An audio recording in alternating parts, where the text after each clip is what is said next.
नमस्कार साथियों। ना रुकना है, ना थकना है, बस मेहनत करके लक्ष्य को पाना है। इसी उद्देश्य और मोटिवेशन के साथ हम लोग बात कर रहे हैं राजस्थान के भूगोल की। और राजस्थान के भूगोल में हम अध्ययन कर रहे हैं राजस्थान के अपवाह तंत्र। और राजस्थान के अपवाह तंत्र में हम 3 प्रकार के अपवाह तंत्र का अध्ययन करते हैं: आंतरिक प्रवाह तंत्र, अरब सागरीय नदी तंत्र और बंगाल की खाड़ी नदी तंत्र। तो राजस्थान के अपवाह तंत्र में हम अध्ययन कर रहे हैं अरब सागरीय नदी तंत्र। और अरब सागरीय नदी तंत्र जो कि राजस्थान का सबसे छोटा अपवाह तंत्र माना जाता है, जो राजस्थान के कुल अपवाह तंत्र का मात्र 16 से 17% है। और इसीलिए अरब सागरीय नदी तंत्र को लेकर जो प्रश्न हमें पूछे जाते हैं उनमें विशेष रूप से साबरमती नदी तंत्र को, पश्चिमी बनास नदी तंत्र को, लूनी नदी तंत्र और माही नदी तंत्र को लेके पूछे थे। क्योंकि अरब सागरीय नदी तंत्र में राजस्थान की जो मुख्य नदियां हैं, यह 4 प्रमुख नदियां हैं। तो अरब सागरीय नदी तंत्र में आज हम बात करने वाले हैं लूनी नदी तंत्र कि लूनी नदी तंत्र को लेके क्या प्रश्न हमें पूछे जाएंगे, किस प्रकार से प्रश्न पूछे जाने की संभावना है। तो शुरुआत करते हैं आज के सेशन की।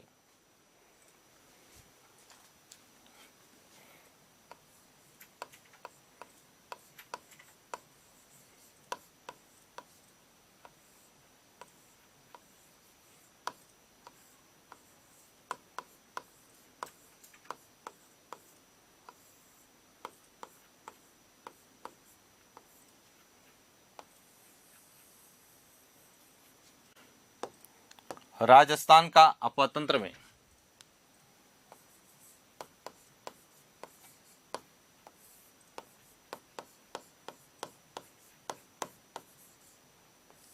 अरब सागरीय नदी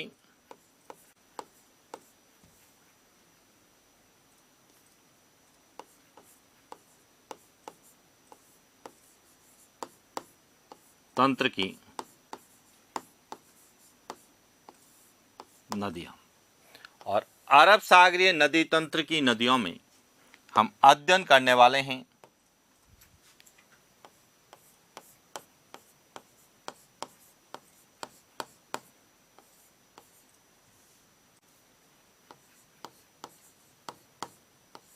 लूनी नदी। अब देखिए लूनी नदी को लेके क्या प्रश्न आएंगे। तो लूनी नदी को लेके जो अधिकांश प्रश्न पूछे जाते हैं वह इसके अन्य नाम से पूछे जाते हैं। क्या क्या पूछे जाते हैं? एक तो इसके अन्य नाम, और अन्य नाम में इसे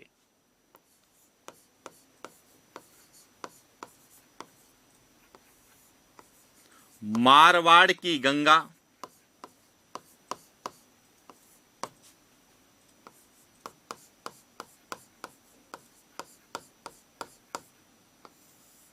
सागरमती,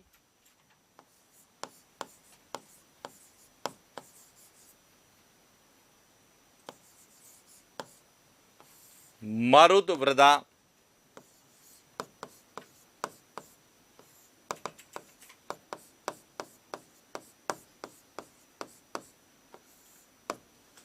अंतः सलीला, लवणवती,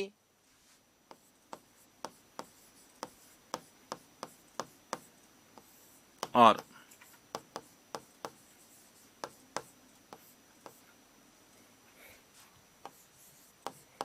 आदि खारी।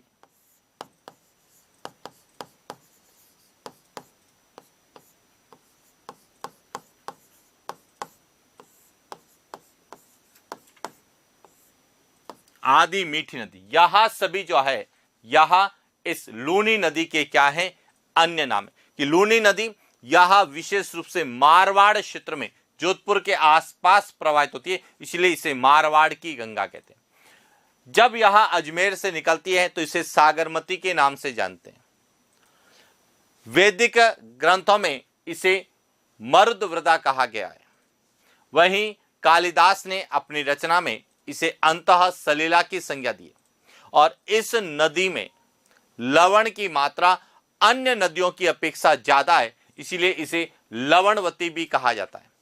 और यह नदी जब अपने उद्गम से निकलती है तो बालोतरा तक इसका जल मीठा यानी कम खारा होता है, और बालोतरा के बाद में इसमें पचपदरा झील का लवण और साथ ही साथ रसायन युक्त जल मिलने से इसमें लवणता की मात्रा बढ़ जाती है और यह ज्यादा लवणीय हो जाती है, इसीलिए इसे आधी खारी आधी मीठी नदी के नाम से जानते हैं। तो सामान्यतः लूनी नदी का जो प्रश्न हमें एग्जाम में पूछा जाता है वह एक तो इसके अन्य नाम को लेके पूछा जाता है, इसके बाद यह कहां से निकलती है, कहां प्रवाहित होती है, इसकी समाप्ति स्थल को लेके, इसके प्रवाह क्षेत्र को लेके भी प्रश्न पूछे जाते हैं। तो देखिए, जब हम लूनी नदी की बात करते हैं तो लूनी नदी जो है यहां मध्य अरावली से निकलती है। कहां से निकलती है?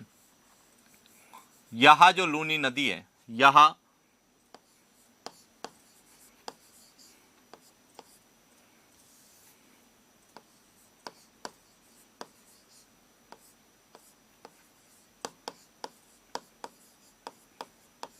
मध्य अरावली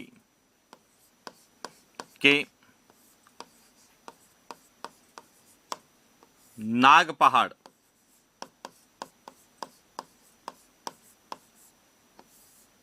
अजमेर से यह निकलती, लेकिन जब यह निकलती है तो वह यह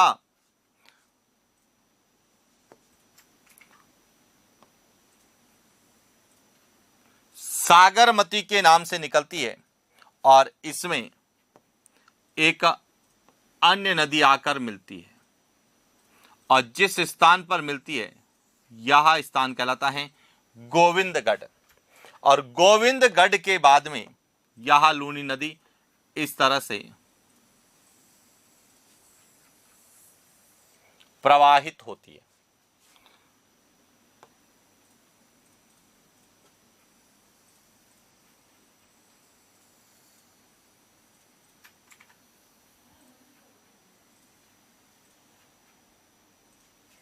इस प्रकार से लूनी नदी जो है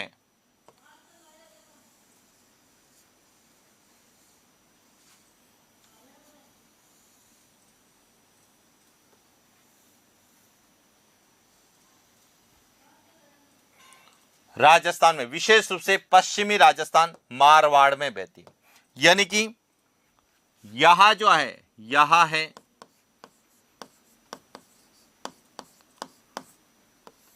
सरस्वती नदी है, यहां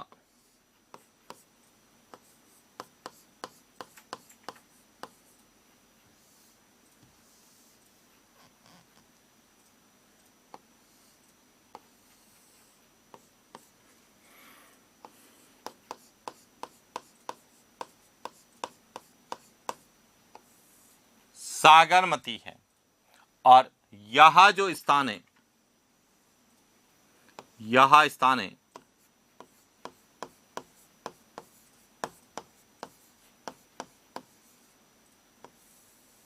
जो कि किस में है?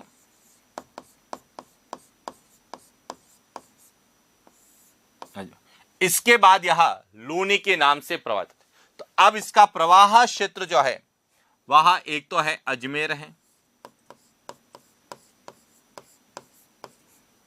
अजमेर के नागौर में है, नागौर से ब्यावर में भी है, पाली में भी है,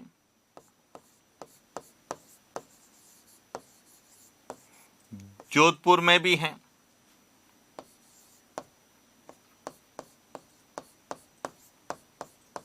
बालोतरा में भी है,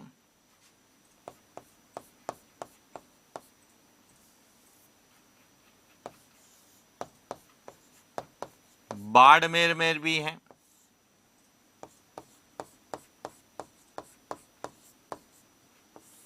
जालोर में भी। इन जिलों में यहां बहती है और इन जिलों में यानी अजमेर से निकलती हैं नागौर, ब्यावर, पाली, जोधपुर, बालोतरा, बाड़मेर और जालोर।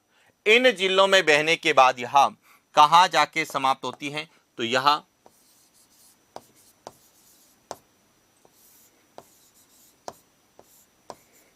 कच्छ का रण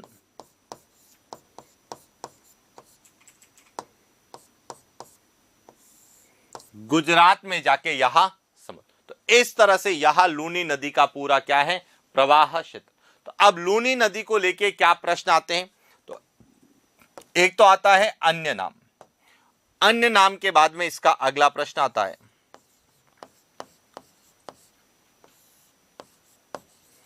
उद्गम स्थल। और उद्गम स्थल जो है वह है मध्य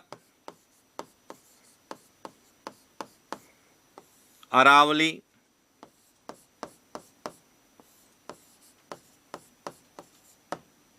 नाग पहाड़, अजमेर है। उसके बाद अगला आता है इसका प्रवाह क्षेत्र। और जब हम इसके प्रवाह क्षेत्र की बात करते हैं तो यहां अजमेर में नागौर, ब्यावर,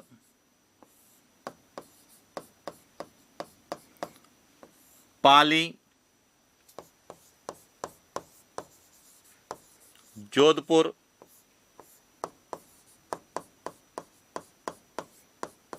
बालोतरा, बाड़मेर और जालौर, इन जिलों में यहां बहती है। उसके बाद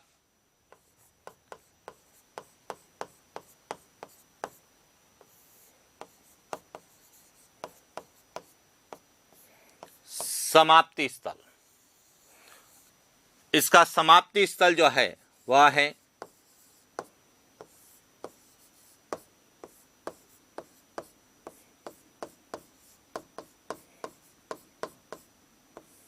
कच्छ का रण, गुजरात में जाके समाप्त होती है। इसके बाद इसकी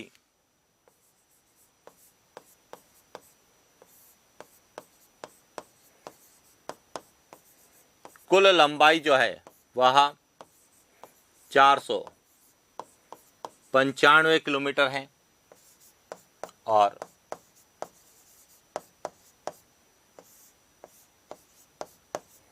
राजस्थान में लगभग 330 किलोमीटर। तो इस प्रकार से जो है अरब सागरीय नदी तंत्र में जब हम लूनी नदी की बात करते हैं तो लूनी नदी के अंतर्गत सामान्य जो प्रश्न पूछे जाते हैं वह एक तो इसके अन्य नाम से, उद्गम स्थल, प्रवाह क्षेत्र, समाप्ति स्थल, कुल लंबाई और राजस्थान में लंबाई। अब लूनी नदी की क्या विशेषताएं, और विशेषताएं सबसे ज्यादा पूछी जाती है लूनी नदी की, क्योंकि लूनी नदी की भौगोलिक विशेषताएं भी हैं, सांस्कृतिक विशेषताएं भी हैं और ऐतिहासिक विशेषताएं भी। और इसीलिए जब हम किसी भी नदी के बारे में पढ़ें तो सबसे पहले तो उसके बारे में सामान्य जानकारी, यानी कि उसका अन्य नाम, उद्गम स्थल, प्रवाह क्षेत्र, समाप्ति स्थल, कुल लंबाई और राजस्थान में क्या लंबाई है, इसके बारे में हमें जानकारी होनी। और इसके बाद हमें उसका जो है मानचित्र। अब मानचित्र इसलिए जरूरी है क्योंकि आजकल वर्तमान के परीक्षा पैटर्न में हमें मानचित्र आधारित प्रश्नों को कई बार पूछा जाता है। और जब मानचित्र आधारित प्रश्न पूछे जाते हैं तो विद्यार्थी जो सामान्य जानकारी रखता है वह मानचित्र आधारित प्रश्नों को सही करने में कहीं ना कहीं गलती करता है। और इसीलिए हमें किसी भी नदी के बारे में या किसी भी ऐसे टॉपिक के बारे में पढ़ें जिसमें मानचित्र अनिवार्य है तो उन्हें मानचित्र के अनुसार पढ़ना चाहिए। और इसीलिए हम अपवाद तंत्र की जब बात करते हैं तो विशेष रूप से मानचित्र से उस नदी को समझने की कोशिश करते हैं ताकि परीक्षा में यदि मानचित्र आधारित या मानचित्र को जोड़कर प्रश्न पूछ ले तो हमारा प्रश्न गलत नहीं हो। अब इसके बाद आता है लूनी नदी की क्या विशेषताएं। अब लूनी नदी की विशेषताओं को एक एक करके हमें पढ़ना है, उसके नाम को लेके, उसके ऐतिहासिक, सांस्कृतिक, भौगोलिक विशेषताओं को लेके क्या है।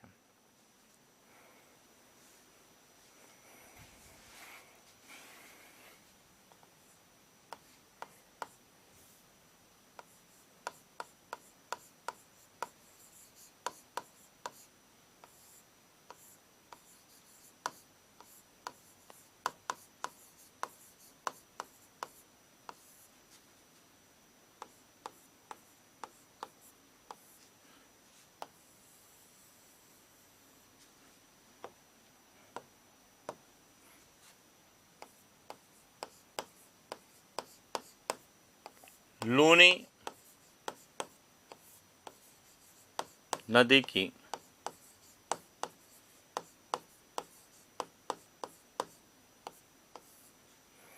अब देखिए लूनी नदी की क्या क्या विशेषताएं। सबसे पहले तो उसके उद्गम स्थल से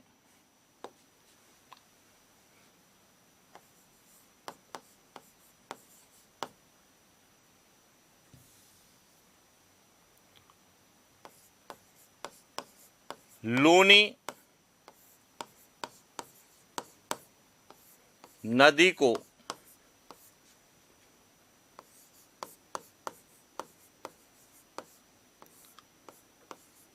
प्रारंभ में या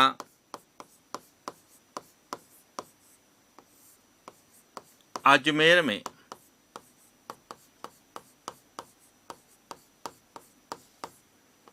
सागरमती नदी के नाम से जाना। पहला पॉइंट तो यह ध्यान रखना कि लूनी नदी को प्रारंभ में किस नाम से जानते हैं? सागरमती के नाम से जानते हैं, पहला पॉइंट।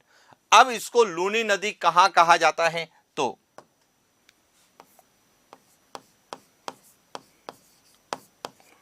गोविंदगढ़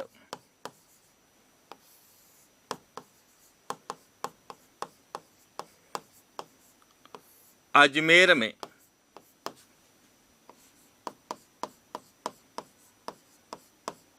सागरमती में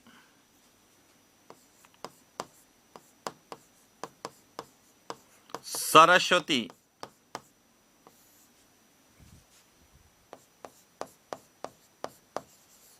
जलधारा के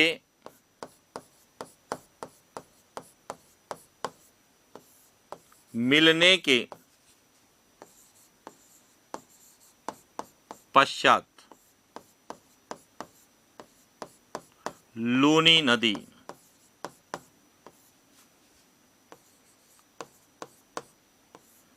कहा जाता है। पहला पॉइंट तो यह ध्यान रखना कि इसका प्रारंभिक जो नाम है वह क्या है? सागरमती।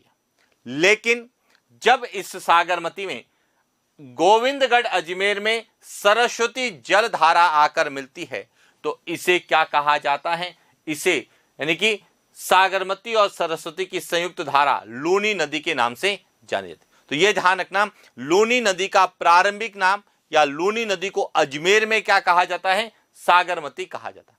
अब दूसरा और इंपॉर्टेंट विशेषता,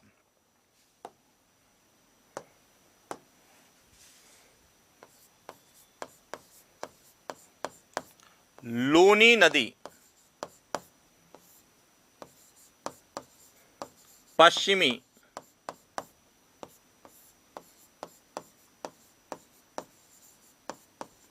मरुस्थलीय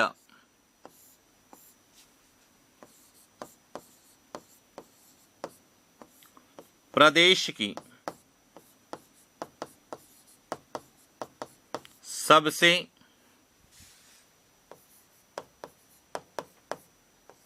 बड़ी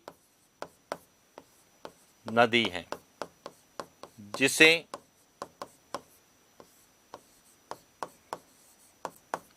प्राचीन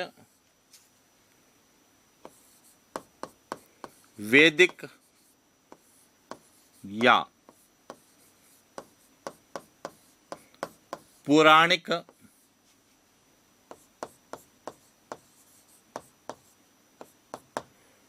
ग्रंथों में मरुदवृदा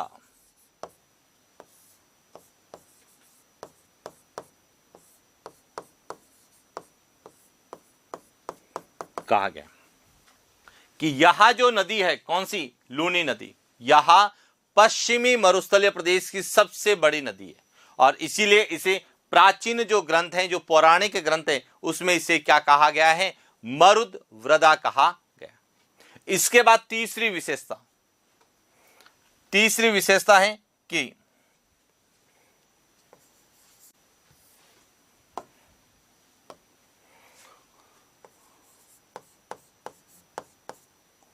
भारत के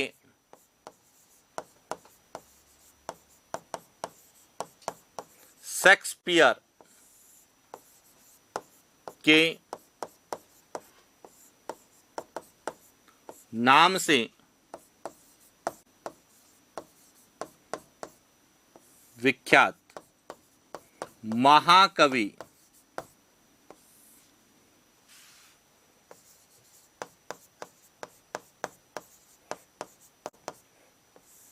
कालिदास ने अपनी रचना में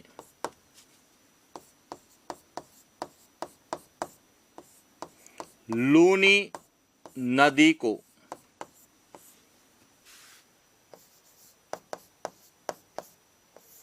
अंतः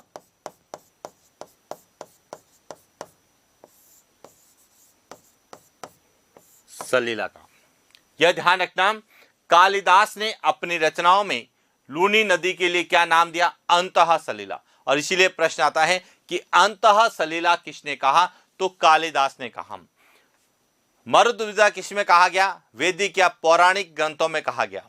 और प्रारंभिक में क्या कहते हैं? सागरमती के नाम से जानते हैं। अब इसके बाद जो सबसे इंपॉर्टेंट है कि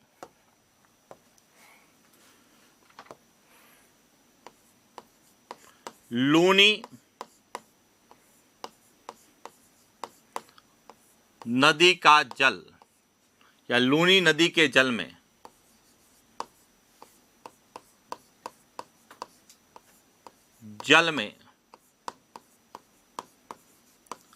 लवणता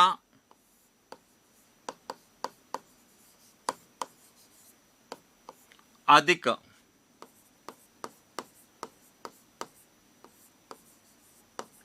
होने के कारण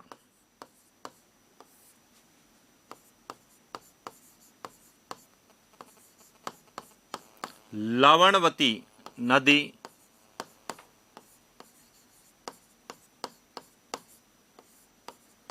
कहते हैं। यहां ध्यान रखना कि लूनी नदी के पानी में अन्य नदियों की अपेक्षा लवणता ज्यादा है, इसीलिए इसे लवणवती नदी कहते हैं।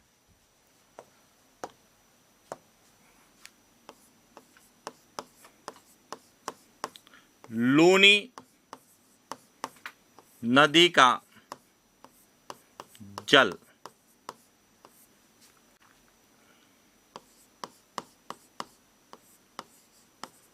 नाग पहाड़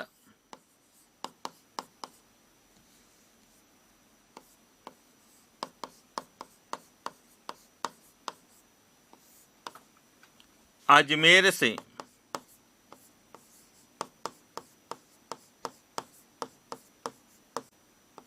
बालोतरा तक कम लवणीय हैं।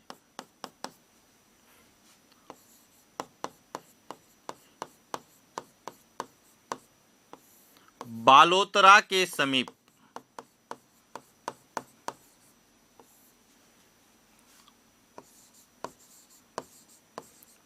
पचपदरा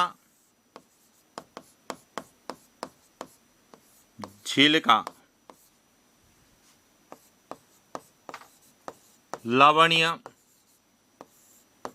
जल तथा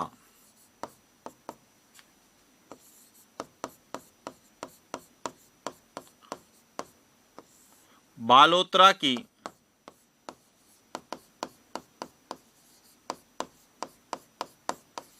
औद्योगिक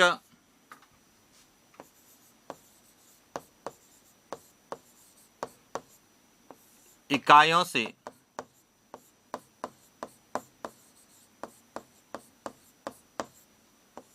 निकलने वाले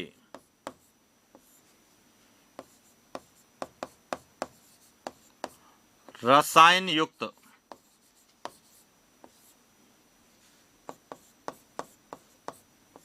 जल के लूनी नदी में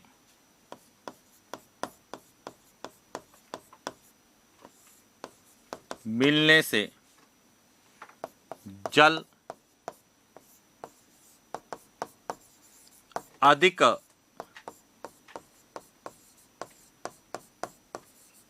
लवणीय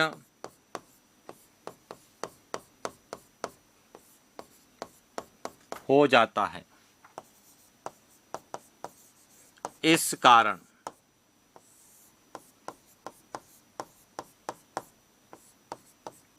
लूनी नदी को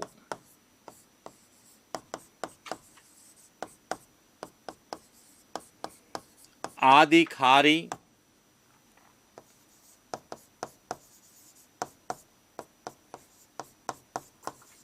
आदि मीठी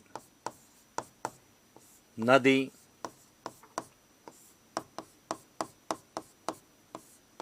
आदि खारी आदि मीठी नदी कहा जाता है। और इस प्रकार से हमें लूनी नदी के जो अन्य नाम हैं, उन नाम और उन नाम का क्या कारण है, इसको लेके प्रश्न जो पूछे जाते हैं उनके बारे में, जो कि लूनी नदी की क्या बताते हैं, एक प्रकार से विशेषता बताते हैं। तो सबसे पहले तो हमें लूनी नदी के नाम को लेके प्रश्न पूछे जाते हैं कि लूनी नदी को सागरमती कहाँ कहते हैं, इसे मरुद्विदा कहाँ कहा गया है, अंतः सलीला किसने कहा है, इसे लवणवती क्यों कहते हैं, इसे आदि खारी आदि मीठी नदी क्यों कहते हैं। और कई बार प्रश्न आता है कि लूनी नदी में प्रदूषण का मुख्य कारण क्या है, तो बालोतरा में जो रंगाई छपाई उद्योग है, उस रंगाई छपाई उद्योग से निकलने वाला जो रसायन युक्त जल है, वह इसका क्या है, प्रदूषण का मुख्य कारण। अब आता है कि जो लूनी नदी है, यह पश्चिमी राजस्थान की सबसे लंबी नदी है या सबसे बड़ी नदी है। तो यह राजस्थान के कुल अपवाह तंत्र का कितना प्रतिशत है, तो आप समझना लूनी नदी की क्या भौगोलिक विशेषताएं हैं।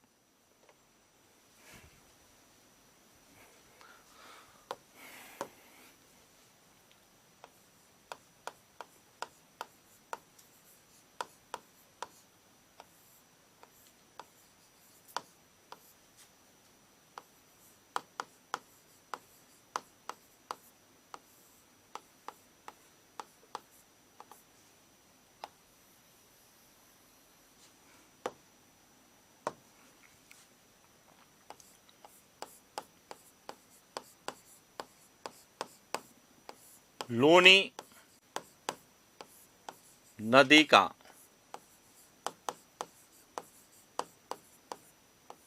अपवाह क्षेत्र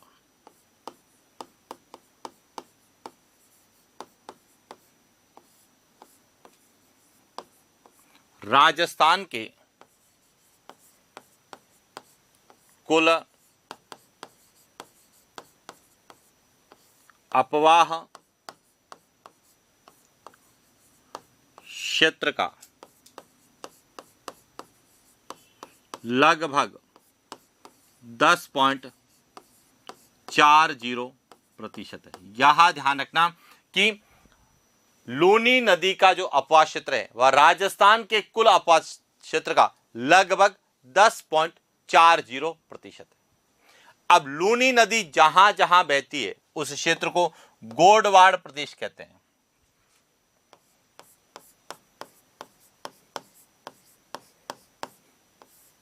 लूनी नदी के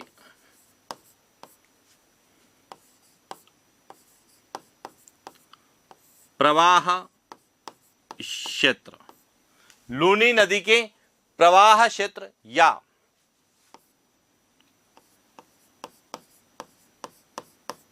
लूनी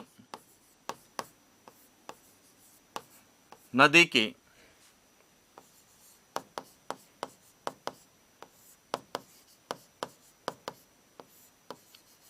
आसपास का क्षेत्र क्या कहलाता है,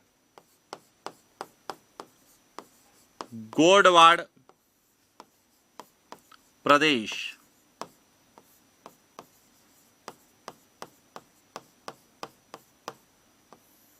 गोडवाड़ प्रदेश कहलाता है, यह ध्यान रखना। और गोडवाड़ प्रदेश में जो मुख्य जिले हैं वह पाली और जालोर जिले आते हैं। और लूनी नदी का जो प्रवाह क्षेत्र है जिसे हम गोडवाड़ प्रदेश कहते हैं। इससे जालोर में रेल, नेड़ा या नेस्टा कहा जाता है, यह ध्यान रखना।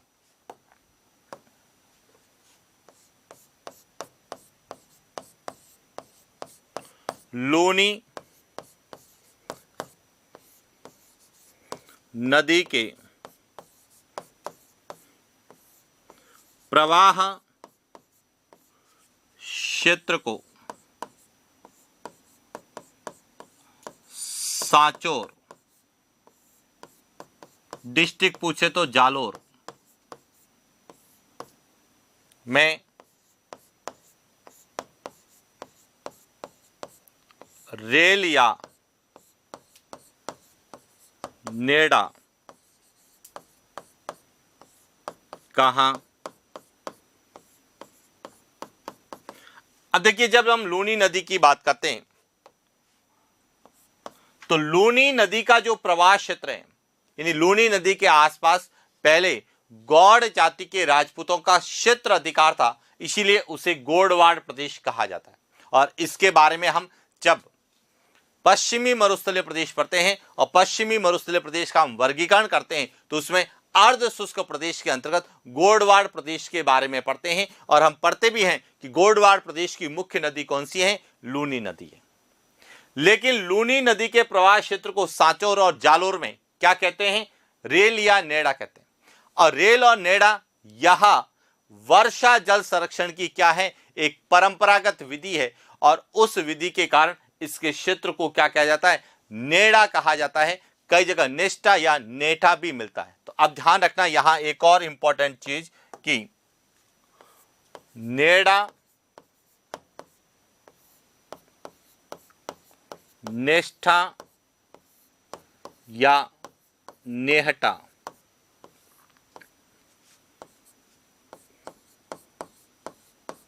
लूनी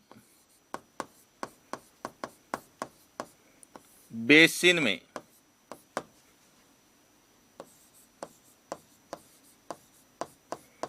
परंपरागत वर्षा जल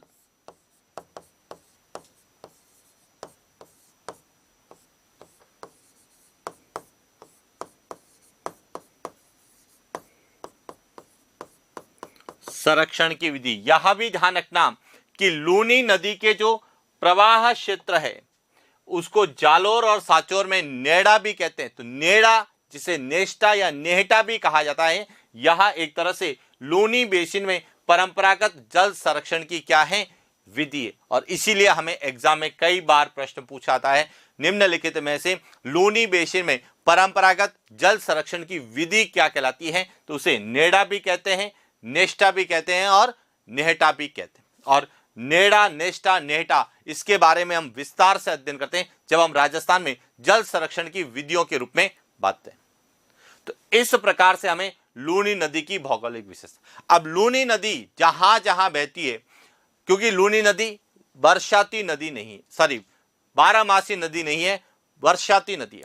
और वर्षाती नदी के होने के कारण जब वर्षा अधिक होती है और लूनी नदी में बाढ़ की स्थिति होती है तो उस समय लूनी नदी के आसपास झलोड़ मिट्टी का विस्तार होता है, जिसे हम प्राचीन झलोड़ मृदा, प्राचीन कांप मृदा के रूप में जानते हैं। और उसे ही हम क्या कहते हैं, बांगर कहते हैं। और राजस्थान की मिट्टी में जब हम झलोड़ मिट्टी का अध्ययन करते हैं तो विशेष रूप से प्रश्न आता है कि राजस्थान में प्राचीन झलोड़ मृदा, जिसे बांगर के नाम से जानते हैं, बांगर का सबसे ज्यादा विस्तार कहां है, तो लूनी बेसिन में है। यह ध्यान रखना।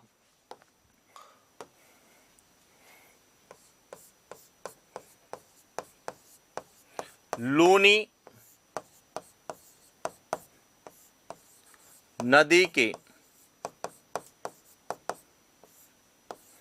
आसपास, जिसे हम क्या बोलते हैं, लूनी बेसिन में प्राचीन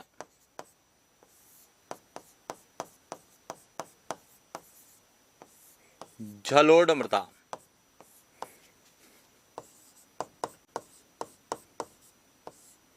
बांगर का सर्वाधिक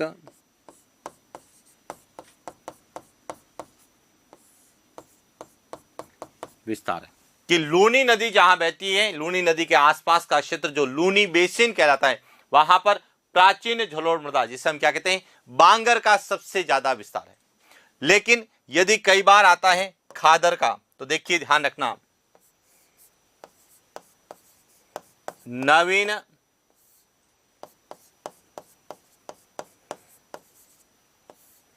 जलोढ़ मृदा, जिसे हम कहते हैं खादर का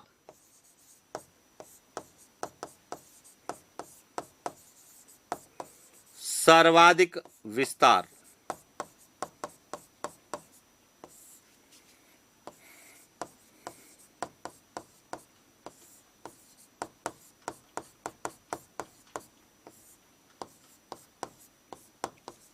चंबल बेसिन में, कि जो 12मासी नदी होगी वहां पर आपको खादर मिलेगा, और जो वर्षाती क्षेत्र होगा या जो 12मासी नदी नहीं है, जो वर्षा पर निर्भर रहती है, वहां पर प्राचीन जलोढ़ मृदा बांगर का सबसे ज्यादा विस्तार होगा। तो इसीलिए राजस्थान की नदियों का प्रश्न विशेष रूप से जब जलोढ़ मिट्टी के संदर्भ में पूछा जाता है तो बांगर और खादर के रूप में पूछा जाता है। इसके बाद एक और इंपॉर्टेंट चीज, कि जो लूनी बेसिन है उसके जो पूर्व में कुछ पहाड़ियां पाई जाती हैं, उसे स्थानीय भाषा में काला भूरा डूंगर कहते हैं। और लूनी नदी का जो उत्तरी भाग है, जो पूरा पूरा मरुस्थलीय है, जिसे स्थानीय भाषा में थली कहा जाता है। तो यह भी कई बार प्रश्न पूछा जाता है। तो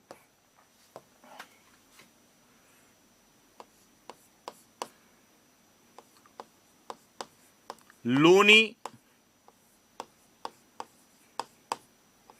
नदी के लूनी बेसिन के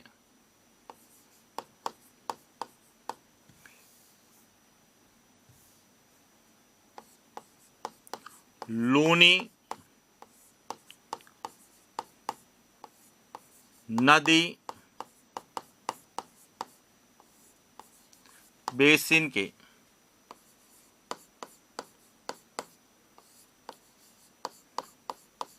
उत्तरी भाग को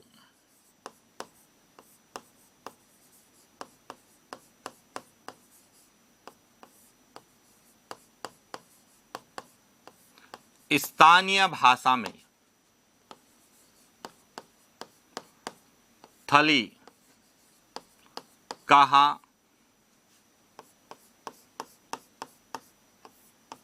क्या कहा जाता है? थली कहा जाता है। और थली जो है इसका अर्थ होता है थली।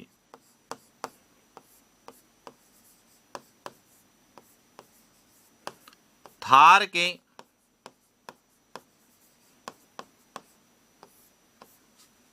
मरुस्थल का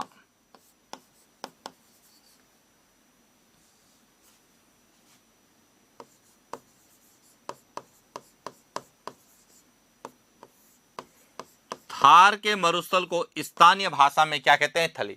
तो लूनी बेसिन का जो उत्तरी भाग है, जिसका विस्तार जैसलमेर में है, बीकानेर में, वह पूरा पूरा मरुस्थल है, जिसे स्थानीय भाषा में क्या कहते हैं? थली कहते हैं। इसी प्रकार लूनी बेसिन का लूनी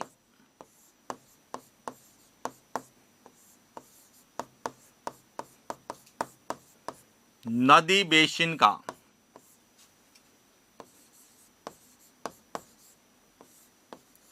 पूर्वी भाग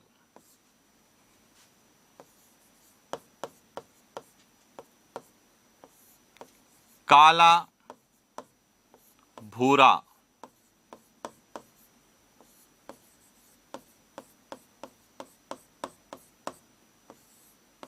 डूंगर कहलाता है। यानी कि लूनी बेसिन का जो उत्तरी भाग तो थली है, लेकिन जो पूर्वी भाग है जहां अरावली की पहाड़ियां पाई जाती हैं, उन्हें स्थानीय भाषा में क्या कहते हैं? काला भूरा डूंगर कहते हैं। तो इस प्रकार से लूनी नदी की जो भौगोलिक विशेषताएं उसको लेके हमने बात की। लेकिन लूनी नदी की भौगोलिक के साथ साथ जो है ऐतिहासिक विशेषताएं भी है। और ऐतिहासिक विशेषता क्या है? तो जब हम लूनी नदी की ऐतिहासिक विशेषताओं की बात करते हैं तो सबसे पहले लूनी नदी के किनारे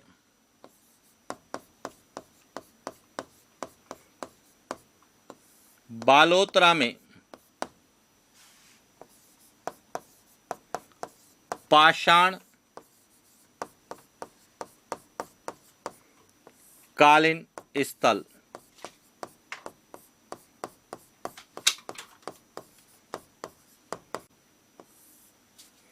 तिलवाड़ा की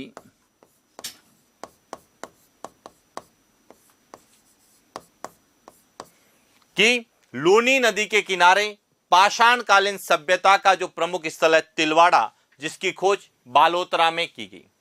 साथ ही एक और विशेषता जो है वह है कि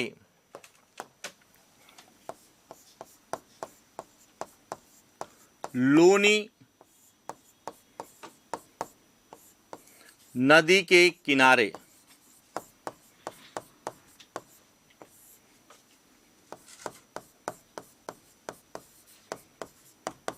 तिलवाड़ा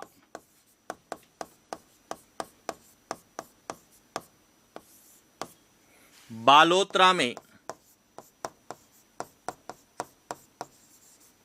राजस्थान का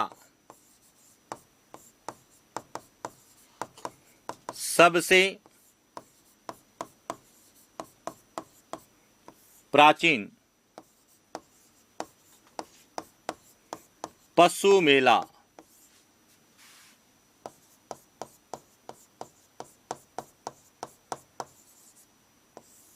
मल्लीनाथ पशु मेला चैत्र मास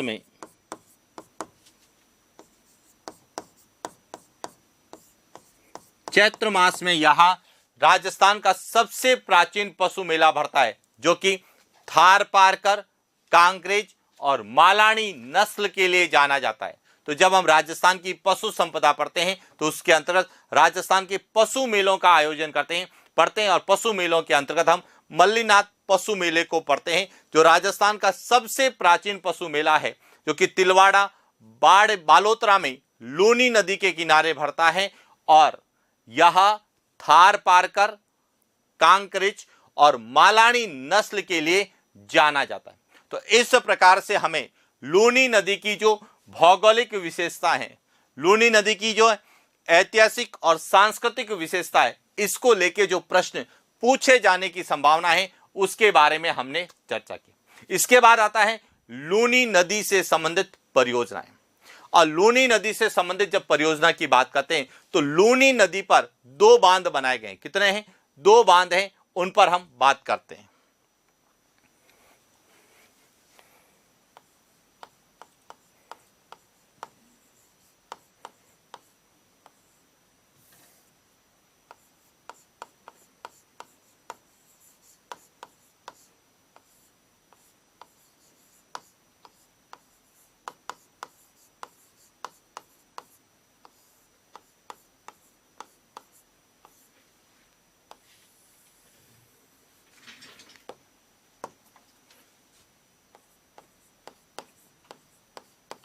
लूनी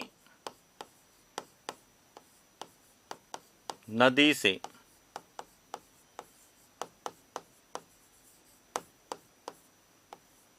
संबंधित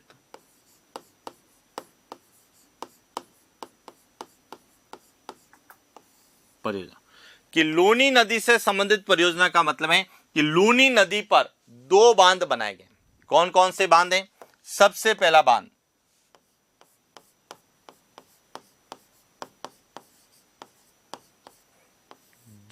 जसवंत सागर बांध है। यहां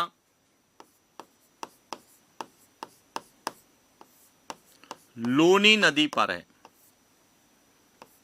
और कहां पर है?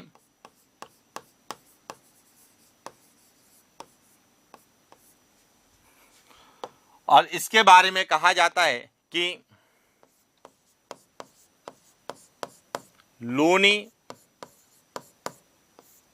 नदी पर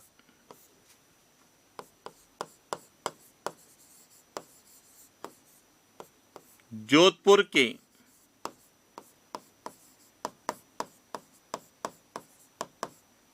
बिलाड़ा के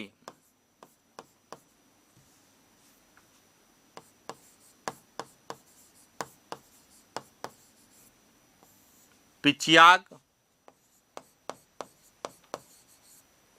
नामक स्थान पर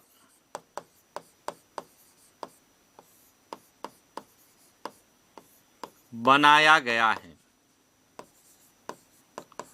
इस कारण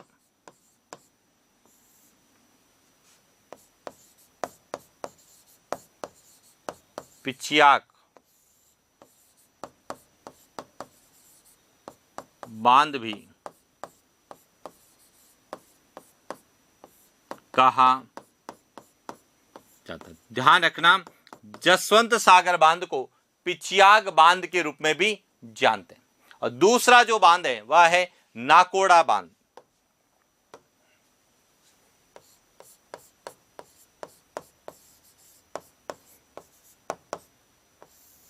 नाकोड़ा बांध यह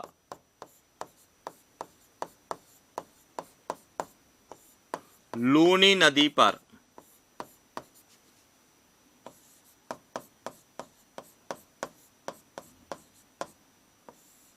बालोतरा में बनाए गए। और नाकोड़ा जो कि जैन धर्म के पार्श्वनाथ को समर्पित है, क्योंकि नाकोड़ा जिसे प्राचीन काल में मेवा नगर कहा जाता था, यहां पर नाकोड़ा भैरव मंदिर है जो कि जैन धर्म के 23वें तीर्थंकर पार्श्वनाथ को समर्पित है। इसीलिए इसे हम नाकोड़ा भैरव मंदिर के रूप में या नाकोड़ा के रूप में जानते हैं। और वहां पर लूनी नदी के पानी को रोककर एक बांध बनाया गया है जिसे नाकोड़ा बांध कहते हैं। यह भी लूनी नदी पर बालोतरा में। तो लूनी नदी से संबंधित दो प्रमुख परियोजनाएं। इसके अलावा लूनी की सहायक नदियों पर बांध है, जैसे हेमावास बांध मिलेगा, बांडी सेलवाड़ा बांध मिलेगा, बाकली बांध मिलेगा, जवाई बांध मिलेगा, लेकिन वह लूनी की सहायक नदियों पर है। तो लूनी नदी से संबंधित दो ही बांध हमें एग्जाम में पूछे जाते हैं। अब इसके बाद आता है लूनी नदी की सहायक नदियां।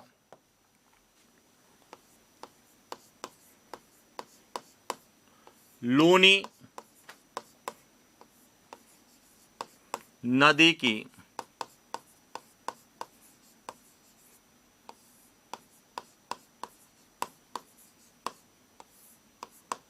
सहायक नदियां।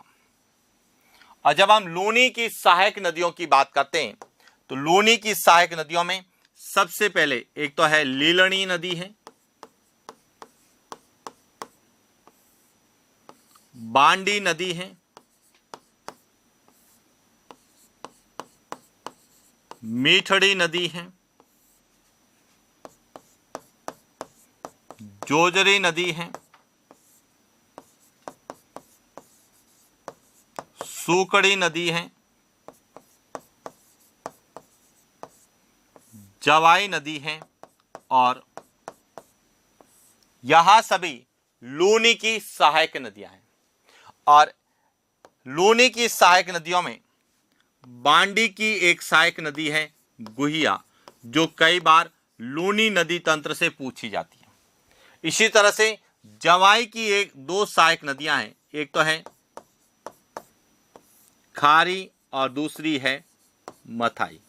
और इन दोनों को लेके भी कई बार प्रश्न हमें पूछा जाता है। तो लूनी नदी और लूनी नदी की सहायक नदियां कौन सी है, यह भी हमें क्लियर होना चाहिए। और सहायक नदियों को लेके क्या क्या प्रश्न पूछे जाते हैं उन पर हम विस्तार से चर्चा करेंगे आगे। आज के लिए इतना ही, मिलते हैं नेक्स्ट क्लास। Thank you.